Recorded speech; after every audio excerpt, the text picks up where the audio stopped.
Maka wajib seseorang itu berguru bertarekat ketika mau tazkiyatun nafs. Nggak bisa pengajian kita begini Bapak. Ini cukup untuk keilmuannya. Setelah diilmui baru masuk kepada prakteknya.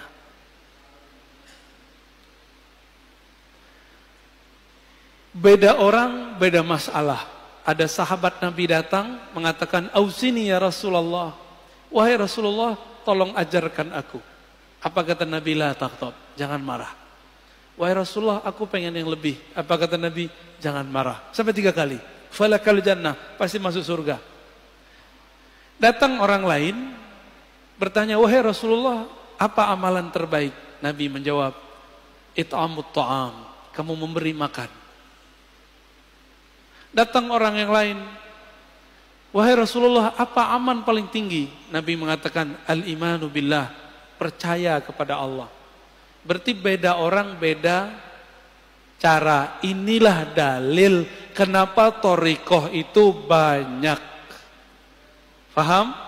Ustadz, saya pusing. Kenapa di sono ada Tijaniyah, di sono ada Idrisiyah, di sono ada Naqsyabandiyah, di sono ada Samaniyah, di sono ada Syadziliyah, di sana ada Qadiriyah. Kenapa? Memang dari nabinya sudah begitu. Antara Sayyidah Aisyah beda thariqah dengan Sayyidah Juwairiyah dan Safiyah. Sayyidah Aisyah thariqatnya thariqat ma'rifat, ngaji. Sayyidah Safiyah thariqatnya thariqat zikir. Makanya Sayyidah Safiyah dan Juwairiyah dia punya biji-biji 4.000 dan Nabi tidak pernah membid'ahkannya. Nabi cuma melihat orang ini istrinya sudah naik makom, maka ada zikir yang ngitung, ada zikir tanpa menghitung. Enggak seperti kelompok sebelah bilang ini menghitung bid'ah. Enggak ada di lafaz hadisnya bid'ah. Malah Nabi biarin itu ya. Sedangkan Sayyidah Aisyah thariqahnya ngaji. Maka Aisyah itu kalau di rumah debat mulu. Debat sama Nabi. Masa sih Rasulullah terturun lagi ayat. Jadi karena Aisyah tuh banyak ilmu turun. Jadi kadang-kadang Ustadz Kiai ini kalau punya istri cerewet dikit bersyukur. Nanti ilmunya keluar. Apalagi wali ya. Wali itu ujian paling beratnya istrinya sendiri. Serius. Ya. Waliullah itu ujian pertamanya istrinya. Antum tahu Sayyidina Umar itu waliullah bukan? Waliullah bukan? Ada yang meyakini Umar bukan wali, pasti Syiah. Sayyidina Umar di rumah itu dikata-katain bininya. Ente nih wali, kira-kira begitu. Masa Amirul Mukminin begini? Enggak beres ngurus umat. Dikata-katain sama bininya. Dia pasrah aja, dibiarin aja.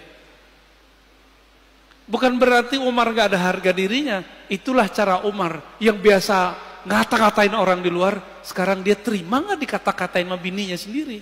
Apa perasaannya dikata-katain oleh orang dekatnya sendiri? Umar berhasil melewati itu. Pantas beliau jadi wali. Antum ini beda dikit paham sama bini udah tengkar, udah minta cerai. Udah langsung bilang, kamu ini menentang Allah dan Rasulnya. Yang ditentang ente, bukan Allah dan Rasul. Jangan bawa-bawa pemahaman kita satu level dengan Allah dan Rasul. Pemahaman kita ini bisa salah. Allah dan Rasul tidak pernah salah. Istri suka posting dirinya, jangan langsung dihardik. Pelan-pelan, Dek. Setiap nikmat itu pasti ada yang iri.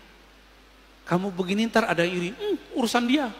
Ntar lama-lama pasti ada yang ngecengin tuh cewek ya, istri kita tuh, atau pasangan kita, atau adik kita, atau teman kita. Nanti dia sadar sendiri. Lama pelan-pelan aja. Kamu kalau tidak take down itu foto, video, saya jatuhkan talak 1. Gak begitu caranya. Gak begitu caranya. Allah aja pelan-pelan mendidik nafs. SP1 ya kan? Wahai nafs, wahai jiwa, aku siapa, engkau siapa? Sampai yang ketiga baru dididik, dikasih ancaman. Nggak dikasih makan. Begitu caranya ya. Jadi jangan main SP aja baru ngaji berapa kali. Baru santri kilat, belum santri beneran. Udah belagu aja kayak santri ya. Antum belajar torikotnya sih bagus, antumnya nggak bagus. Jangan bawa kemurnian torikot itu menjadi standar kita. Ya,